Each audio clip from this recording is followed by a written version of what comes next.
The New Orleans Saints have plenty of needs on their roster, but the biggest of those needs will be the ones to set the tone ahead of the NFL draft. We got all that and a little bit of lagniappe for you on today's episode of Locked On Saints.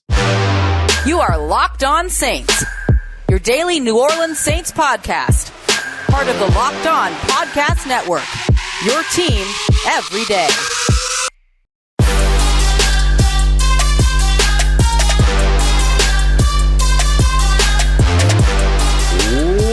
What is good, Who Dat Nation and Who Dat family? I'm your host, Ross Jackson, New Orleans native, your New Orleans Saints expert and credentialed member of the media covering those New Orleans Saints as a senior writer and reporter over at Saints News Network. And on today's episode of Locked On Saints, we're talking team needs. We're going to take a look at where the team is the strongest, where the needs aren't massive, but the right additions could change the fabric of the organization and of the roster. And of course, we're going to start everything off with the biggest needs for the team and how each and every one of them can be addressed. Don't worry, we're going to leave no stone unturned in today's episode of Locked On Saints. We appreciate you very much, as always, for being an everydayer and for making us your first listen of the day every day here on Locked On Saints, proud part of Locked On Podcast Network, your team every day. And today's episode is brought to you by our friends at Game Time. Download the Game Time app, create an account, and use the new promo code LOCKEDONNFL for $20 off of your first purchase. Download the Game Time app today. Last minute tickets, lowest price guaranteed. So, look, it's no mystery that the New Orleans Saints have plenty of needs on their roster, but which ones are the biggest and how can the New Orleans Saints address them, whether we're looking at the NFL draft or even looking ahead to post-draft free agency? We're going to try to leave no stone unturned in today's episode in discussing the biggest team needs for the New Orleans Saints. So I decided to do a little bit of a throwback here, and I went to Tier Maker. All right, the Tier Maker was a big thing that everybody used a ton back in 2020, 2021, ranking candies, ranking sandwiches, all of this stuff. We're going to be ranking team needs. So we're going to take a look real quick at the top needs for the New Orleans Saints, things that we're going to put at the S tier, which are the highest priority, most kind of like the biggest needs that they have, right? The tippy top when it comes to that conversation. And the A tier, which are the ones that are very, very important. S tier is just kind of like right above that, right? So we're taking a look at S and A tiers here. Now, I will say that this version of Tier Maker that I'm using, just so that you know, will have things like right end, left end, right linebacker, middle linebacker, and left linebacker. So if you hear me slip up and say any of those things, know that those position designations don't really mean anything anymore in today's NFL, but that's why that language is coming out. So I'll try to correct as I go about, but if I end up saying something stupid like that, just please bear with me. All right, so take a look here at the S tier of needs for the New Orleans Saints, both tackle spots. And I think maybe the left guard spot should be up there as well. I could potentially bump that down to the A tier, but I'm going to keep it at S for right now because the need along the offensive line is massive for the New Orleans Saints. The next thing I'm looking at is the A tier, where we look at wide receiver, specifically X wide receiver, as well as defensive tackle. I might be alone on an island here, but I think that defensive tackle is really, really important to address in this year's NFL draft. Even though, yes, the Saints just addressed it last year, you're trying to have a 5-year plan here, not just be ready for 2024. So let's start off with addressing left tackle, right tackle, and left guard. In the first round of the NFL draft at pick 14, everyone thinks that the New Orleans Saints are going offensive line, myself included. Now, the one caveat that I always make is that the Saints do have to leave the door open in case some top prospect falls down the draft board. If we discussed the scenario yesterday in yesterday's episode, our Mock Draft Monday episode. We actually did 3 different mock drafts, by the way. So if you missed that, make sure you go and check that out. But we discussed a scenario in a mock draft that I participated in with Raider Nation Radio, in which Alabama edge rusher Dallas Turner fell to 14. And to me, that was the best player on the board. He was the best player on the board above Olu Fashanu. He was the best player on the board above Teliese Fuaga, above Troy Fautanu. I was perfectly happy with selecting Dallas Turner. But IRL, in real life, we pretty much expect that Dallas Turner is going to be long gone and off the board by the time that the New Orleans Saints get there at 14. Now, they got to be ready to make that adjustment. Okay, if they have Dallas Turner above the offensive tackles that will be left on the board at 14, then they should probably go with the best player available. Don't just draft an offensive tackle because there's a T or an OT next to their name, right? If the better player is there, go with the better player. So the thing that I look at here when it comes to the first round and when it comes to addressing left tackle, right tackle, let's just call it tackles, and the interior offensive line, you want to add some talent next to guys like Cesar Ruiz at right guard, as well as Eric McCoy at center. there's a couple of names to watch out for. And all of them I just mentioned. Olu Fashanu, the offensive tackle out of Penn State. He's seen as a guy that's expected to be a perennial all-pro at the next level. Biggest question mark's going to be health, right? Can he stay healthy? Can he do all that kind of stuff? Teliese Fuaga is another one, fantastic, coming out of Oregon State, play left tackle or right tackle. And then, of course, there's Troy Fautanu, the offensive lineman out of Washington, who can play left tackle, right tackle. He can move inside to right guard or left guard as well, and gives you sort of the athleticism, the footwork, the arm length, all the things that you need to be able to run the wide zone system. Like, there's a good chance that the Saints offensive coordinator, Clint Kubiak, and the offense that he is bringing in as their new play caller end up saying, hey, Fatanu's the guy that I want, right? Because he's the one who fits, brings the athleticism, all these other things that wide zone offense is going to want. So the Saints could very easily address this in the first round. At 14, they should have multiple options on the offensive line to be able to help them move into 2024 with a much improved offensive line from what they've had over the course of the past couple of years, which has noticeably taken a decline. Like, leave Trevor Penning's lack of development out of it, or really lack of opportunity to develop out of it. The Saints offensive line has clearly taken into a decline, particularly on important downs like third down and in-game situations, things like that, where they tend to give up a lot of pressure, a lot of sacks, things like that. We certainly saw that in 2023. When we jump to the A-tier needs, then we're looking at a couple of different things. Wide receiver, defensive tackle. For me, again, wide receiver is really specific. We're talking about X-wide receiver, the guy in place of Michael Thomas, effectively. Now, that doesn't mean that you need to replace Michael Thomas's level of production. You don't have to have 100+ catches. You don't have to have 1,000+ yards. You don't have to have 9+ touchdowns or anything like that. You just have to be able to operate the role and be able to convince people that you're an option. Like, you have to be a viable option. So you got to be like a 70, 75 catch guy, a 90 to 100 target guy, even if you're not catching all of those passes.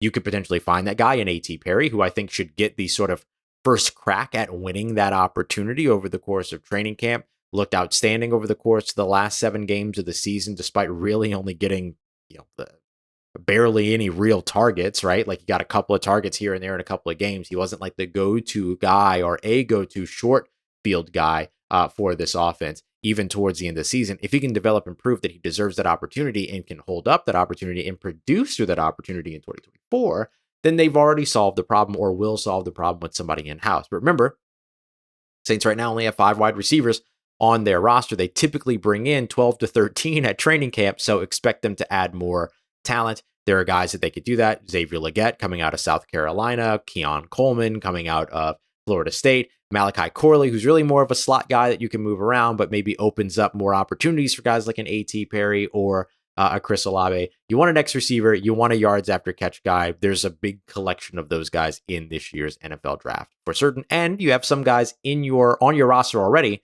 A.T. Perry in the X receiver conversation, and then Rashid Shaheed in the yards after catch situation or conversation, Chris Olave as well, that could potentially take new steps going into their next year.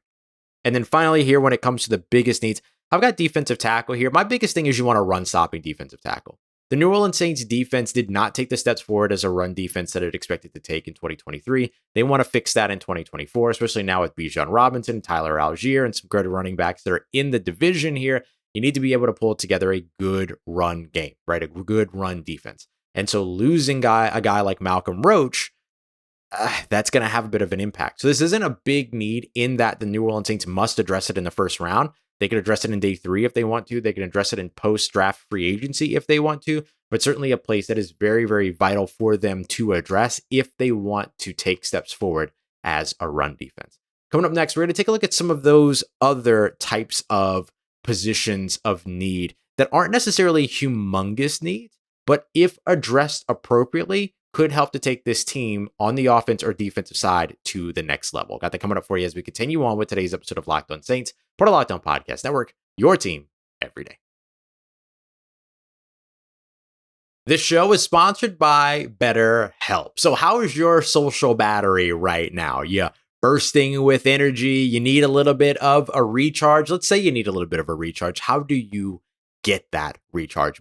I need to go out and be around people. That's how I recharge my social battery. But other folks want to be alone, right? So they can be ready to go out there and have the energy to socialize. So how you find your ability to recharge is something you need to be able to identify for yourself so that you'll be able to really build a social life It doesn't drain your battery. You want that self-awareness. Well, therapy can help get you there. And if you've been thinking about therapy, please consider giving BetterHelp a try. It's designed to be convenient, completely suited to your schedule. It's entirely online, so it's flexible and ready for you whenever you're ready. You take a brief questionnaire, they get you set up with a licensed therapist, and then it's free to switch that therapist anytime if you choose to as well. BetterHelp just gives you all the avenues to find your social sweet spot. So go check them out today at betterhelp.com/lockedon for 10% off of your first month.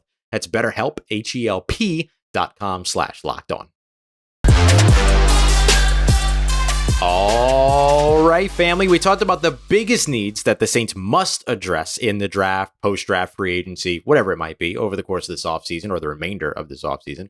Let's now discuss some of the positions that aren't the biggest needs, but if addressed appropriately, can really, really help to bolster this team in 2024 and beyond. That's what we got coming up for you here as we continue on with today's episode of Locked On Saints. We appreciate you very much for making us your first listen of the day every day. If you're looking for more of the local experts on some of your favorite sports and all the biggest stories from around the world of sports, don't worry about going to all the debate theatrics, the shouting at all those other networks. Go and check out the Locked On Sports Today 24/7 national sports stream, the first of its kind on YouTube. You can find it by searching Locked On Sports Today on YouTube or for free as well over on the Amazon TV channels app. So, look, the Saints have big needs that they must address, but they've also got some needs that they could stand to address that I think would have a big impact for them as soon as 2024, but certainly in the future as well. Let's take a look at some of those positions as we continue on with our tier list here. We looked at the S tier and A tier needs. Now let's go to the B and C tier needs. And these are the ones that I think the Saints could potentially look at addressing in day 2, day 3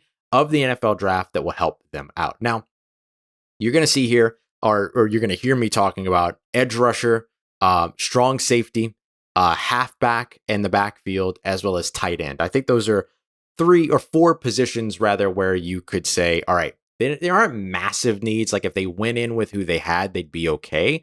But they could really, really bolster their roster a little bit by adding to those positions. I put defensive tackle, which was at the end of the biggest needs list. I put it there on purpose because that one kind of blends the gap for me between biggest need as well as just like finding the right player that fits into the role. So let's discuss that when it comes to defensive end to start. So the New Orleans Saints did sign Chase Young this offseason to the 1-year, $13 million deal that is heavily based on his ability to get out on the field, which I think is a good way to motivate him to be out on the field. He's, of course, got to get past this neck surgery or neck procedure recovery and all these other things. You've got a Cam Jordan that is 35 and that's, coming towards the twilight of his career and things like that. You have, a young guy in Carl Granderson that is proving to be the next big edge rusher for your team. But then after that, you got a lot of question marks. I mean, Tano Passanio isn't really a question mark, actually, but he's a very good role player. You can play him on the edge. You can play him in the middle. His versatility kind of allows for a lot with him. So that's really, really solid for them. But what do you know right now about Isaiah Foskey, last year's second-round pick out of Notre Dame? How about a couple of years ago, their first-round selection out of Houston, Peyton Turner? We don't know yet because they haven't been able to stay healthy long enough to really be able to show, okay, here's who I am and here's what I have to contribute. Saints also have Nico Lalos back on their roster as well on another reserve future contract. He's a guy that has had some nice plays in training camp, preseason and things like that, but has never really found the field as a starter. Probably won't find the field as a starter, hasn't really found the field as even a rotational player, things like that. So I think adding to this group is really just about adding youth and competition. I think that the right thing you're really looking to add is more speed. I think that to me is the most important thing. It's one of the reasons why I left at Dallas Turner, the Alabama edge rusher, in that mock draft that I was doing with Raider Nation Radio, because that's undeniable, right? The way that speed ends up contributing. I've seen some people kind of compare and say that Dallas Turner is just like Chase Young, and they were wildly different players in college. Like we're talking about a guy in Dallas Turner that, yes, was a stand-up edge rusher, but was also, a guy that played linebacker and played on the outside as a smaller guy with a very, very different style of play. They were not the same, but the speed was their sort of connective tissue. And again, we don't know how much Chase Young's actually going to be on the field for the Saints in 2024. And you have to be ready, if you're the Saints, to not lose out on that opportunity for speed. If you feel that speed is important to add to your pass rush, which I think the Saints learned with Zach Bond and Caden Ellis, don't just have one option. You got to have several options. Right now, the Saints have one option when it comes to that opposite Carl Granderson, who brings speed and athleticism to the position as well. So I think that finding another guy in this year's draft can absolutely help them do that. So somebody like, a Dallas Turner, or somebody like the edge rusher out of James Madison, who's a little bit smaller, Mo Kamara coming out of, or Muhammad Kamara coming out of Colorado State. Like, there's a lot of these pass rushers that the Saints could potentially invest in. And then also utilizing Willie Gay as a pass rusher could help them kind of bridge some of this gap as well. So just finding that right sort of fit to help bolster the position. Not a situation where you're like, oh, you got to go find a new starter. That's okay. You don't necessarily have to do that. You got Cam Jordan, you got Carl Granderson, you got Chase Young, you've got your starters when it comes to that position. But what can you add to just create like a little bit of an influx of production at that spot? Speed, go and find the players that are going to allow you to do that, and don't rely on just one to bring that to you. Now, as we look at strong safety, technically the Saints could roll into this year with Jonathan Abrams as their starting strong safety next to Tyrann Mathieu and be fine. That's what they looked like at the end of the season last year for those final 2 games of the year. And Jonathan Abrams performed great. He and Tyrann Mathieu communicated extremely well. It worked very, very well. It was very comfortable for them in that secondary, and it kept that secondary producing at a high level towards the end of the season. So I think that there's value in that. Now, you could also look to add some youth. You could go and find guys like, Trey Taylor out of Air Force in the 7th round. You could go a little bit earlier for a guy like Tyler Nubin in the 2nd round out of Minnesota. If you really like him, he's a guy that has experience playing in the box. You could see how much Jordan Howden in his 2nd year can bring to you there. Or you could move Tyrann Mathieu to the box and then let Jordan Howden be your sort of long-standing free safety, middle of the field guy. Like, a lot of opportunity here to be able to address this. And then, of course, post-draft free agency, where does Justin Simmons land? And can the New Orleans Saints create a contract structure for him that makes him want to stick around and join up with guys that he has worked with before in Marcus Robertson, the Saints secondary and defensive backs coach, as well as, of course, Joe Woods, their defensive coordinator? That, to me, would be the optimal situation, but we'll see how that goes. Saints have managed to pull off some pretty big signings in May, June, July over the course of the past couple of years. Can they get it done again here in 2024? Justin Simmons would be the guy that feels most likely to be that surprise, although unlikely that it happens, if that makes sense. Next thing that we'll look at here is running back and tight end. Really, with these two, you're just looking at additive talent, additive youth and talent to each position. That's really the biggest thing that you're looking for. The Saints are probably in a good place when it comes to running back, right?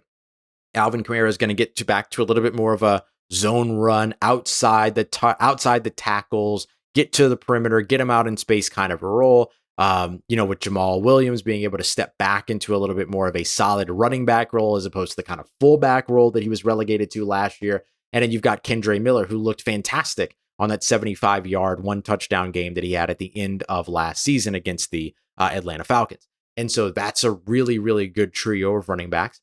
You're going to see them bring in more running backs for sure, because they're not going to go into camp with just the 3 that they intend to have on the roster. So could they potentially add something there? I think the thing that you'd be looking to add would be somebody like a Tyrone Tracy out of Purdue, somebody that can play a little bit of running back, but can also play a little bit of wide receiver. You can line him up out wide. You can move him around. Just give Clint Kubiak one of those toys to be able to mess around with over on the offensive side. And then finally at tight end, I think you're just looking for another young guy that can maybe have a red zone role for you. Theo Johnson out of Penn State is my favorite tight end in this class.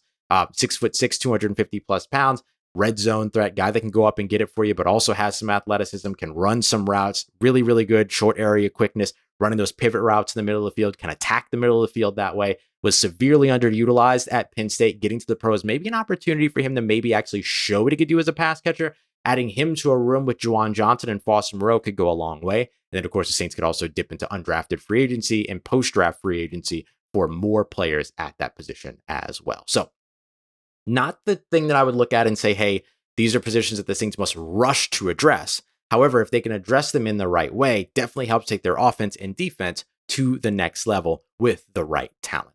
Coming up next, let's take a look at where the Saints are actually the strongest, led by, of course, their headliner, the secondary. We got that coming up for you as we continue on with today's episode of Locked On Saints, part of Locked On Podcast Network, your team every day.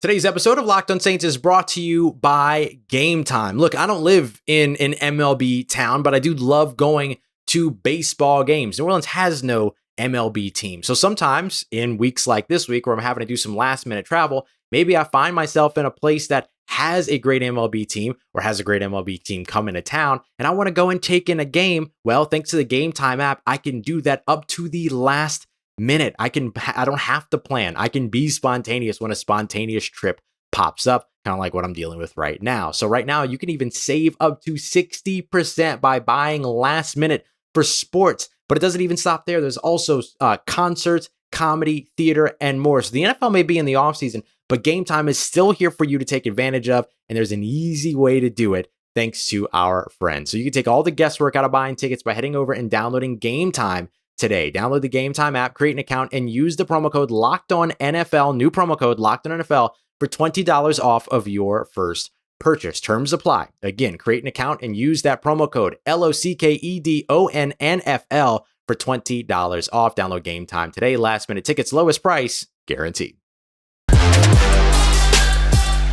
Let's get it, Who Dat Nation. The New Orleans Saints might have a lot of needs, but there are spots where they are very, very strong on this roster. So let's take a look at where they're strongest to where the needs aren't necessarily so strong, but they're not the strongest positions still, to also a couple of positions that maybe just drafting or looking at how to address and be ready for the future could really, really help this team out. Coming up later on today, just so you know, John Hendricks and I, my friend over from Saints News Network, are going to be live over on our other show, Second and Saints, comparing our tier list. So I'm taking the same tier list, and John and I are going to compare our list and see where we differ, where we're the same, and how the team can address it, why we're different in places, and things like that. Don't forget, of course, we are your team every day. So we'll be right back here tomorrow. As we mentioned, Midweek Fundamentals is back. So in tomorrow's Midweek Fundamentals, we're going to be breaking down some of the fundamental differences you should expect in the New Orleans Saints offense going into this Clint Kubiak wide zone deal. So let's go ahead and take a look now at where the team is the strongest on a spectrum, and allow me to explain that spectrum to you. So as we take a look at where the Saints are their strongest, I start off with the secondary, okay? That's where I'm going to start with this. Free safety, cornerback. Then there are actually some places on the offensive line that I think they're very strong. Center, when it comes to Eric McCoy. Right guard, when it comes to Cesar Ruiz. Then we get into the linebacker conversation, okay? And look, Tiermaker makes me do things like right linebacker, left linebacker, middle linebacker. Let's just talk about linebacker. They're pretty set there, if we're being honest. Like, that's probably the position that they have focused the most, or at least the most consistently over the course of this offseason, bringing in guys like Willie Gay, most recently Khaleke Hudson as well, out of the Washington Commanders, or former Washington Commander free agent. But maybe they could still be looking at the potential of landing somebody for their future at that position, just like with quarterback. Okay, quarterback's not a first round need, but if the right player at the right time, rounds 1 through 7, wherever that might be, makes sense as a draft and develop type behind Derek Carr, so that they maybe have another option that could potentially become their future quarterback, then there's a chance to be able to address that. So you see, we're talking about a little bit of a spectrum of strength here. So let's start off with free safety, cornerback, effectively the secondary, outside of strong safety, where they could certainly do to add some.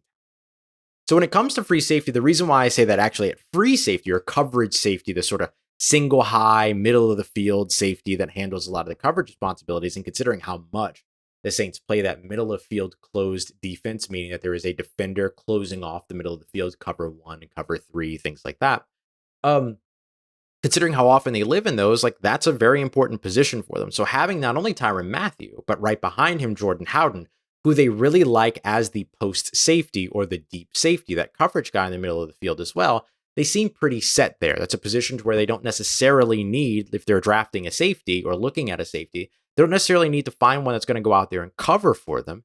They could just instead be looking for one that's going to be playing down in the box. That's why we highlighted strong safety as a bigger need here. But I feel very good about where the Saints are when it comes to Tyrann Mathieu and Jordan Howden.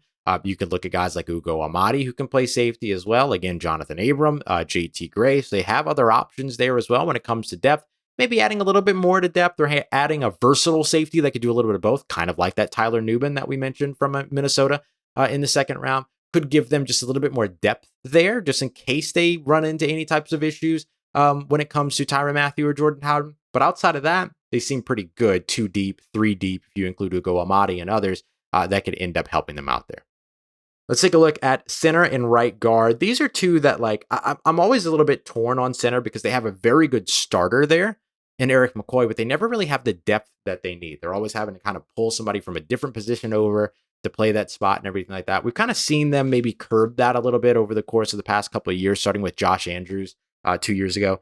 Right guard, I think that they're in a good place there with Cesar Ruiz. Fullback, we can throw in there too. The Saints are too deep at fullback, and they have a guy in Adam Prentice, who I know a lot of fans that have very little patience with right now because of the fumbles and things like that he had last year. But then they added Xander Horvath, who is a little bit more of the like athletic pass catcher. Said that this offense that the New Orleans Saints have brought in is a type of offense that he has waited his career to get to and has always wanted to play in. So we'll see. I think there's a good chance that he potentially ends up being the fullback going into 2024 because he brings a different type of athletic profile and a different type of play style to the position. But we'll see how much Adam Prentice is able to adjust to the new system as well. But fullback, I think that they're pretty fine. And then we take a look at those linebackers, right? Bring in Willie Gay, already having Pete Werner, adding in Khalil Hudson, bringing back, DeMarco Jackson and all that. Like there's a lot of ways this team can get that. There's a lot of ways that this team got worse over the course of the offseason. Departures on the offensive line, departures at wide receiver, so on and so forth. But this wasn't really one of those positions, or at least this is one of the positions where they slowly got a little bit worse, mainly from the special team side of it. But then have really addressed and done some good work to be able to add back to that position. So I feel pretty good about where they are right now. But this is one of those positions, along with the next position, quarterback, where maybe drafting someone somewhere in this year's draft that you can identify has a skill set that you really like, a temperament that you really like, a level of leadership that you really like, whatever it might be, that can be developed, honed, and built into a future starter, right? Look, the Saints look good when it comes to linebacker on paper, on the roster. But who's your defensive leader behind Demario Davis at that position? Who's your linebacker in the middle of the field that's going to be bringing that? Now, Willie Gay does introduce a little bit of that, right? He is seen very much as a leader. He's a vocal guy. He's a lot of energy. He is also on a 1-year deal. Saints would be very lucky to be able to keep him beyond this year, especially if he has a solid season here in 2024. But if he ends up departing somewhere else, that's really what we're talking about here about being able to draft for your future. So is there a potential linebacker that fits long-term, a Jeremiah Trotter later on in the draft, maybe in a round 3 type situation, like late day 2? You can also look at Peyton Wilson out of North Carolina State. It's a little bit of an earlier selection, probably a 2nd round guy. So you'd have higher expectations for him than being somebody that kind of sits in the background and gets developed over time. So maybe not necessarily that as an example. But hey, if you like Peyton Wilson as somebody to come in and compete, then great. Draft a Peyton Wilson, have him come in and compete. And at the absolute worst, the guys that are already your starters get better because they have competition behind them. It's not the end of the world, but not necessarily the fit. So think about guys like Jeremiah Trotter. Thinking about guys like the Texas A&M linebacker, whose name I can't remember at the moment. I apologize. But these types of players that can come in and have maybe that developmental aspect. And I think you're thinking about that when it comes to quarterback as well. It doesn't have to be the Michael Penix, the Bo Nix, one of the top 4 quarterbacks, and JJ McCarthy and Caleb Williams and Drake May and Jaden Daniels. It could be a Michael Pratt in day 3. It could be a Joe Milton in day 3, a Carter Bradley in day 3. There are those players out there at quarterback that make sense to just roll the dice on. And I think rolling the dice at quarterback as often as you can in the draft makes a lot of sense. In today's NFL, it's highly unlikely that anybody you draft after round 2 is going to be a long-term starter in the league. But eventually, like everything with the NFL, you're going to have ebbs and flows. And so for a long time, that's going to be the case. And for other times, that won't be the case anymore. And then you get back to having starting quarterbacks that aren't just first-round selections and all that. We've certainly seen a lot of first-round selections not turn into viable starting quarterbacks as well. So rolling the dice there is a dice roll that's worth taking.